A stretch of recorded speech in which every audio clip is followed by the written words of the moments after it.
Hello, Jefferson County Public Schools, and welcome to Nearpod. My name is Phil Wagner, and I'm a district strategy consultant with Nearpod, and I'm very excited to support you today with informed teaching with Nearpod data. Now, in today's experience, I'm going to be walking you through the presentation deck. As I suspect that you might be watching this presentation at a later date, I want to encourage you to pause the video to participate in the student pace link that has been provided to you, engage in the multitude of different activities, and feel free to also invite other colleagues to open up conversations about the different aspects of informed teaching and learning right here in Nearpod. Now, as we begin our experience here today, I would like to first talk about exactly, what does, data mean to you? And oftentimes when we are first investigating, talking about data-driven instruction, I suspect that this would actually invoke certain responses. For some teachers, it might actually invoke a little bit of fear, right? A little bit of hesitation. We also might invoke maybe some Zen. Maybe there's some of us that actually are perfectly fine with having those data-driven instruction conversations.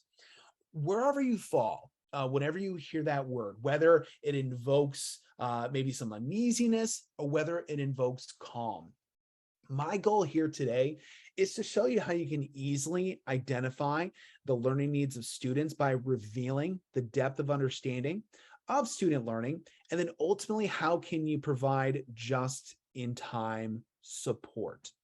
Now, as we continue with today's experience, what I would first like to do is talk about how exactly do we reveal the learning that is taking place here in Nearpod.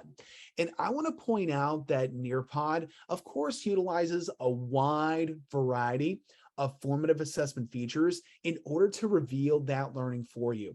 In fact, there are over 20 different formative assessment features to which you can utilize the versatility of those features in order to unlock and reveal student learning. Now, that's not where, of course, the power of utilizing the live participation lesson within Nearpod, that's not where the data collection ends. Remember that when we are certainly utilizing data within Nearpod, not only can we identify that quick check for understanding, but also we can share different responses as an exemplar model for all of our students, as well as the ability to identify the needs of students by sharing and correcting in real time. Again, the benefit of being able to collect formative assessment data in real time is to really give you a pulse as to whether or not the students are on track with understanding the content as we are delivering it, or do we need to provide alternative opportunities to acquire the wide variety of skills or information needed in order to excel within our classroom?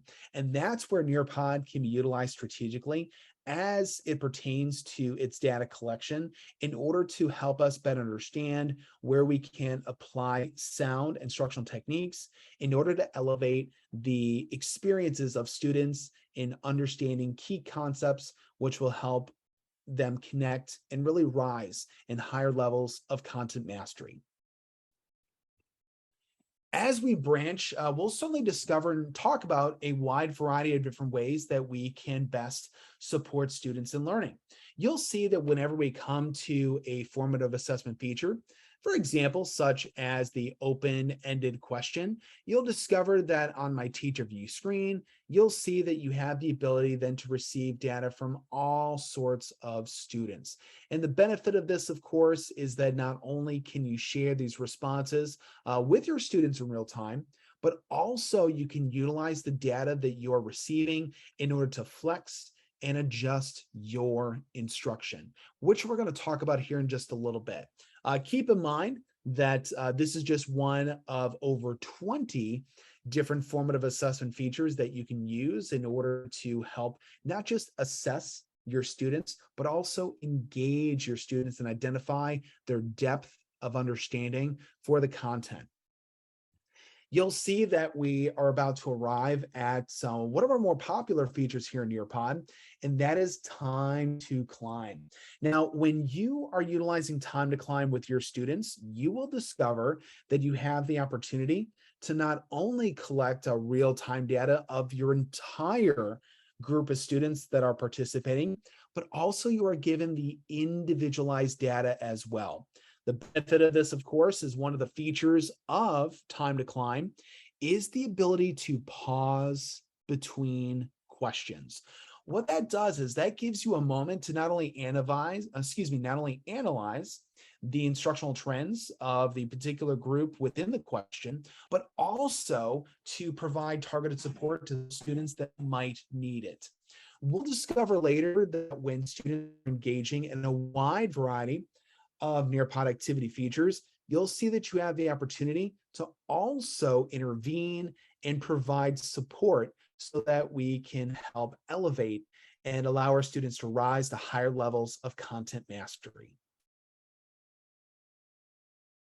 Now, just a moment ago, I was talking about a wide variety of different ways that we can also pivot and adjust the learning in real time. When we are looking at the spectrum of opportunity of learning for students, within Nearpod, it's just not the fact that we are engaging students in high level content experiences, but we're also strategically placing different Nearpod activities within our lesson. And as a result, we're able to reveal and identify the learning needs of students. However, even though we are able to certainly complete and provide these opportunities, oftentimes the step that is missed is as we start to identify the needs, we need to take that extra step and adjust or provide just in time support to learning. And how we can easily do this in Nearpod is by utilizing a multitude of different features. One of which is you'll notice that whenever you have a content slide here in Nearpod, you have the opportunity to utilize the annotate feature. Here, you'll discover that with the annotate feature, you have the opportunity to annotate directly on your teacher screen, but also your annotation is going to be seen on all student screens as well. This is fantastic, especially if you need to redirect and provide your students with visual connections to content. Now, that's not where it ends. You'll see that if you feel that a whiteboard demonstration might be better suited for the experience, you can also launch a whiteboard where you have the opportunity then to engage your students in key connections to content. Let's say, for example, that maybe based on data, our students are really struggling with addition. Let's say 2 plus 2. And maybe one of the strategies that we utilize is a tally system. You'll see that here we can help support the students in understanding the two different whole numbers, and we would count up the tallies and come to the sum of 4. Now, what's great is that just like annotate is whiteboard also takes over the student screens, and they will have all of these different annotation markings so they can visually connect with the content as well. One last feature that I wanted to share with you is the ability to adjust learning on the fly. And you'll see here that when we click on the puzzle piece, which is the add activity, when we are leading Nearpod experiences, you'll discover that we have the ability to pivot and adjust and scaffold our depth of knowledge question. Now, it's very possible that we might need to adjust content on our slide, and we might need to create a new slide in order to help support the learning of students. We have the ability to create a content slide on the fly. We also have the opportunity to add or insert web content, which allows us to seamlessly transport our students to virtually any location on the web. We may already have intervention support resources, which are approved through Jefferson County. If that is the case, we can embed those right here to Nearpod, or we might have some of our own favorite resources that we want to include in order to help support the learning journey of students. Notice that we also have the ability to create an open-ended question, a draw it, and true false. Now, as I click the X to return, I wanted to point out that as we certainly transition, I wanted to point out that not only do we have the ability to review real-time formative assessment data during live participation, but we can also review real-time data in student-paced mode as well. You'll discover that when you launch a student-paced lesson, you have the ability to click View Progress. When you click View Progress, this gives you in the moment data that is being submitted by students that are working asynchronously. The benefit of this, of course, is that if students are working in the room, this gives you the ability to immediately intervene and provide some misconceptions or identify the misconceptions that are taking place and provide the appropriate instructional support. The same is true if students are working asynchronously, and let's say that you wanted to review the data and return the next day, let's say utilizing a flipped classroom model and identify some of those misconceptions found within the practice. Again, this is a great opportunity to where you can utilize and reveal student learning, whether being synchronous or asynchronous learning, which can be provided utilizing student-paced. Now, up to this point, we have talked about a wide variety of different ways to not only analyze data, but also how to intervene as well. And here I wanted to show you some different samples of how we can practice identifying different data trends, as well as providing that real-time support to students. You'll see that when you are navigating through these two samples, you'll discover that the first sample is utilizing a quiz question like you see here that is a single question. And you'll discover that it is of the entire class. Notice that as you're analyzing the data, you'll see that there are certain trends that take place. Let's go ahead and let's pause the video. And when you return, let's talk about the different visuals that you might have identified with this particular data set. As you return back to the video, you may have discovered that here within the gray, you may have noticed that we have a significant portion of students that have selected not to answer. If I was, of course, in the classroom, this would be, of course, something I would want to zero in on. You know, what's the reason why students are choosing not to answer? Was there a technology issue? Was there a disconnect between my instructions and what the expectations were? We need to identify the why here in order to help support this significant portion of the population of students. Now, I also certainly wanted to zero in that we do have students that are identifying, of course, the correct response to the question, which is 50%. So remember that it's not necessarily everyone, but we may want to make sure that we are identifying those particular students so we can zero in and help support their learning with content. As we transition to yet another example, you'll see that this is a drawed sample. Now, this one has a little bit different scope of data that is provided to you. What I would like you to do is utilizing this particular data sample, how would you compare this particular response with others that are found here within the drawed feature? Again, let's pause the video and let's review some of those different data trends, and let's see if we can identify what we are seeing and how we might intervene in order to provide support.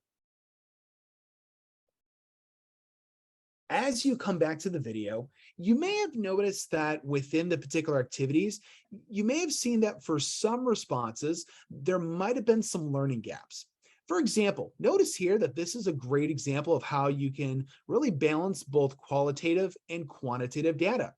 Here you'll see that you have the combination of both images, which I think is fantastic for a student to use, and also you have text in order to share their ideas. However, notice that when we are looking at additional samples, and I'll do these in red for you guys, is that you may discover that there are some students that have significant learning gaps. Notice that this particular student has certainly hasn't written anything within their particular infographic.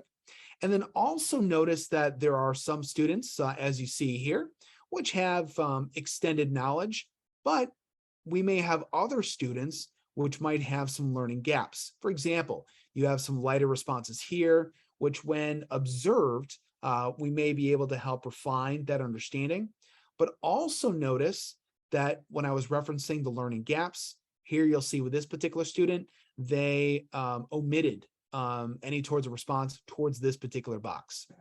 Again, as we are analyzing the data here within Draw It, what this does is this keys in on key connections to content. We might decide that there are more global trends that we can identify in order to help support the needs of students. But in the event that we identify maybe some of these learning gaps, we might be able to pull them into a one-on-one or small group discussion in order to help refine or elevate and better connect to these key concepts. As we are wrapping up our conversation here today, I do want to thank everyone for your kind participation and certainly the opportunity to support you here with your visual learning. Remember that there are additional resources that I can certainly share with you and can be found within Jefferson County Public Schools. As we continue to learn more about Nearpod, remember that whether we are utilizing live participation or student-paced, we have the ability to analyze real-time formative assessment data, to which we can utilize to pivot instruction or adapt to the learning needs of students. Remember that this can happen in real time, or you can utilize your Nearpod data in order to dive into the different Nearpod activities and identify the different learning needs of students. I do want to thank everyone for watching and participating in today's virtual PD. I hope you continue to have an amazing day and fantastic week.